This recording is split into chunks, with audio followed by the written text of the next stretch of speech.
Bonjour à tous, bienvenue dans Express Orient. Cette semaine, nous irons à Madaya, ville assiégée par les forces du régime syrien et touchée par la famine. Nous donnerons également la parole au président de Médecins sans frontières. Il nous parlera des missions de l'ONG dans les zones de conflit après l'attaque qui a visé un centre médical d'MSF dans le nord du Yémen. Nous terminerons enfin en Israël pour faire le point sur la Halia des Juifs de France.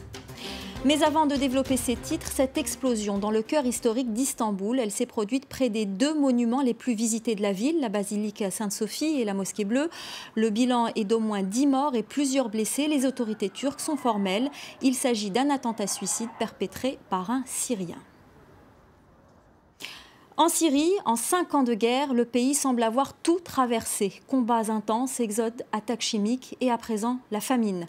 À Madaya, ville assiégée depuis plusieurs mois par l'armée syrienne, les habitants n'ont plus rien à manger.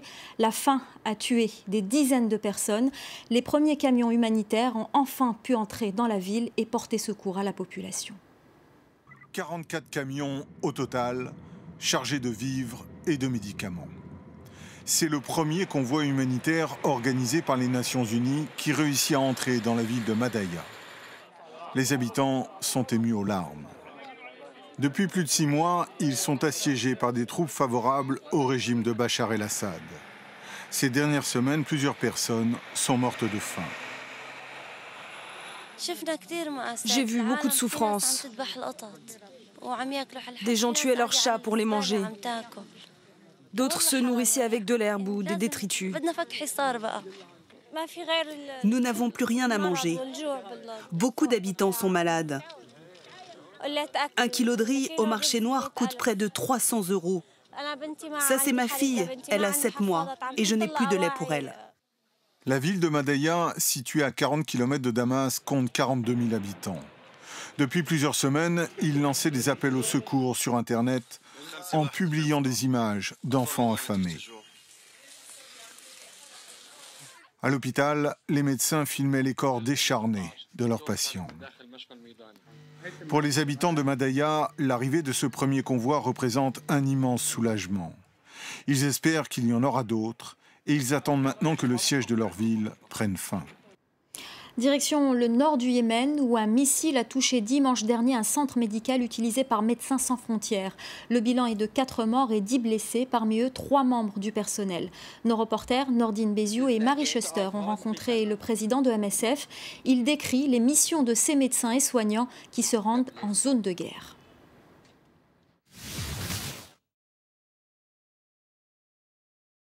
On n'a pas un mandat précis. Nous, Médecins sans frontières, on a une charte et c'est tout. On n'a pas un mandat d'intervenir à tout prix dans les pays en conflit. Mais on a l'habitude et on a la culture depuis 45 ans d'intervenir, donc surtout dans les pays en conflit. Et c'est le cas aujourd'hui au Yémen, où pendant plusieurs mois, on était le seul acteur international humanitaire présent dans le sud du pays, ainsi que dans le nord du pays. Au Yémen, non, le personnel de santé n'est pas une cible, mais il y a une réalité, c'est que les hôpitaux sont bombardés. Selon les Nations Unies, plus que 50 hôpitaux avaient été totalement ou partiellement détruits en 8 mois, ce qui est très significatif. En Syrie, c'est une autre situation. Aujourd'hui, un médecin ou un infirmier qui travaille dans les zones contrôlées par l'opposition est équivalent à un criminel. Quand il y a des événements très importants, comme c'était le cas en Syrie par exemple, le 2 janvier 2014, 5 de mes collègues de la section Belgique avaient été kidnappés par le groupe État islamique. C'est vrai qu'on est des derniers à partir, mais si on estime que la sécurité de notre personnel n'est pas du tout garantie, alors nous, on n'est pas des martyrs, donc on décide, oui, souvent de prendre des décisions radicales et de quitter le pays si on estime que le personnel est en danger énorme. 6 mois après le début de l'intervention russe en Syrie, les soldats ne semblent pas mal vus de la population, au contraire. À l'attaquer, côté syrien, les commerçants font en sorte que les Russes ne manquent pas de vodka. Certains font même l'effort d'apprendre leur langue pour mieux les accueillir. Reportage. Sur les étals de l'attaquer, les bouteilles de vodka ont remplacé l'arak. Depuis 3 mois, plusieurs milliers de soldats russes ont débarqué dans la région en soutien au régime de Damas. Pour Yab, il a fallu s'adapter à cette nouvelle clientèle. Avant, il y avait une demande de whisky et d'arak, car ce sont les boissons que les Syriens aiment. Mais depuis l'arrivée des Russes en Syrie, il y a une demande croissante de vodka. Donc moi, j'en ai installé sur mes étagères. Latakia a été épargnée par les frappes aériennes, mais l'économie de la ville est en ruine. Pour ces commerçants, l'arrivée des soldats russes est une aubaine et l'occasion de reprendre un peu son souffle. C'est aussi le cas pour Mohamed qui tient ce surplus militaire. Grâce aux soldats russes, les ventes ont repris, même si la communication reste difficile. Mes ventes ont augmenté de 70%. Tous les Russes qui sont venus ici ont acheté en grande quantité. Communiquer avec eux était un peu dur. Parfois, ils venaient avec une traductrice, parfois non. J'ai pu communiquer avec eux grâce à de petits mots comme « Privyet », « bonjour » ou « drog », « ami ». Dans ce fief de Bachar el-Assad, les soldats russes sont accueillis en héros. Au café Moscou, les clients russes peuvent même désormais consommer sans payer. J'ai appelé mon café Moscou depuis que les Russes ont posé leur veto à l'ONU. J'étais reconnaissant envers la Russie pour sa position internationale. Quand sa position est devenue un engagement militaire, j'ai voulu rendre l'appareil. Quand des soldats russes viennent ici, je ne leur demande jamais d'argent. Parce que ce sont là des gens qui ont quitté leur pays, qui sont venus ici pour nous défendre. Dans cette ville sous haute protection, les symboles russes sont partout. Et parler russe est devenu un atout sur un marché du travail dévasté. L'attaque qui avait visé l'hypercacher en 2015 en France avait poussé le Premier ministre israélien Benjamin Netanyahou à encourager la Aliyah des Juifs de France. Une démarche qui peut paraître simple, mais qui dans les faits reste compliquée, notamment pour des raisons administratives que les autorités commencent à faciliter. Reportage de Pierrick Laurent et Iris Macleur. Comme près de 8000 Français, les Hassolènes ont fait leur Aliyah en 2015. Salut. Un vieux rêve devenu réalité après avoir ressenti ces dernières années une montée de l'antisémitisme en France. On a des amis qui habitaient en face de l'hypercacher qui sont partis suite à l'attentat. On a des amis qui nous ont suivis parce qu'ils ont ressenti comme nous. Voilà, ils voulaient vivre leur rêve. D'autres qui ont suivi de la famille, d'autres qui ont suivi des amis. Chacun, il a pris sa propre décision. À quelques rues seulement, une autre famille a emménagé ici il y a 1 an et demi avec les mêmes rêves. Et si la fille aînée est plutôt bien intégrée, la situation des parents est bien plus compliquée. Le 2 juillet 2014, j'ai fait le grand saut, j'ai vendu mon cabinet en France et je suis venu en Israël sans garantie effectivement d'avoir la possibilité d'exercer mon métier dans l'immédiat puisque je n'avais pas encore fait reconnaître mon diplôme. Ce n'est toujours pas le cas, donc je suis bloqué, je ne travaille pas. Car pour les dentistes, comme d'autres professions, il n'y a pas d'équivalence automatique. Faire valider son diplôme en Israël est un parcours du combattant. Alors David Tibi s'est lancé dans une croisade qu'il mène grâce aux réseaux sociaux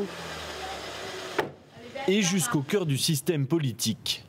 Depuis 1 mois, il se rend quasi quotidiennement à la Knesset, le Parlement israélien. Pour moi aujourd'hui c'est un jour très important puisque nous allons rencontrer les responsables du parti Israël Beitenu de Avigdor Lieberman qui propose un projet de loi pour favoriser l'Aliyah des Juifs de France. Une demi-heure de réunion sur le problème des équivalences de diplômes avec un député très à l'écoute et à la sortie un sourire satisfait. Il semblerait que les partis prennent maintenant le relais et que tout le monde veut nous aider. Au même moment, quelques salles plus loin, plusieurs ministres sont d'ailleurs en pleine conférence sur le même sujet, car la France est désormais le premier pays d'émigration vers Israël, et les politiques savent que cette vague de nouveaux arrivants constitue aussi un électorat potentiel. Il y a eu des problèmes dans la reconnaissance des diplômes français en Israël, mais on travaille dessus. Dans quelques semaines, ce problème sera résolu. Et si Dieu le veut, les Français n'auront plus ce problème. Nous accueillons les Français. Ici, c'est leur maison et nous les attendons. Le pouvoir du lobbying, un Français l'a bien compris. Marc Heisenberg, ici aux côtés du ministre, a fondé il y a quelques mois Qualita, un organisme qui rassemble une vingtaine d'associations francophones. Dans ses locaux, l'équipe dirigeante nous montre sa dernière vidéo, un extrait détourné du film Rabbi Jacob. Binyamin Netanyahou nous a dit de faire notre alia et qu'il était prêt à nous accueillir. Qu'est-ce que vous demanderiez à ma place? Une meilleure préparation? Il te dira oui. Des allocations? Il te dira oui. Une maison? Il te dira non.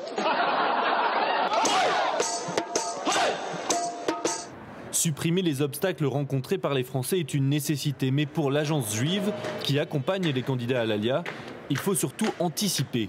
L'immigration ne se fait pas sur un coup de tête, elle se prépare très soigneusement et très attentivement avec les experts de l'agence juive à Paris qui planchent avec le candidat sur le dossier pour trouver des solutions à l'emploi, au logement, à l'éducation. Restent pourtant les problèmes inhérents à Israël, difficilement prévisibles, comme la vague d'attaques au couteau que subit le pays depuis 3 mois. La ville de Ra'anana en a connu 2. Un choc pour Fabrice et Estelle, qui pensaient être en sécurité dans ce quartier paisible. Je crois que c'est mon pire souvenir depuis que je suis arrivée ici à Ra'anana, parce qu'on savait que nos enfants étaient à l'école, ils étaient tous un peu éparpillés à droite à gauche, donc on n'a pas compris sur le coup ce qui s'était vraiment passé. Malgré cet incident, la famille ne regrette rien, au contraire.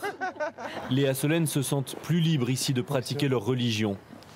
Ils n'ont pour le moment aucune intention de retourner vivre en France. Pour finir, je vous invite à boire un café au Central Perk, le fameux café de la célèbre série télévisée américaine Friends. Mais ce Central Perk n'est pas à New York, mais au Caire. Une reproduction très fidèle a ouvert ses portes, c'est assez impressionnant. Et inutile de le préciser, mais le propriétaire et son épouse sont des fans incontestés. Et visiblement, ils ne sont pas les seuls. Voilà, c'est la fin de ce magazine. Rendez-vous la semaine prochaine. Restez avec nous sur France 24.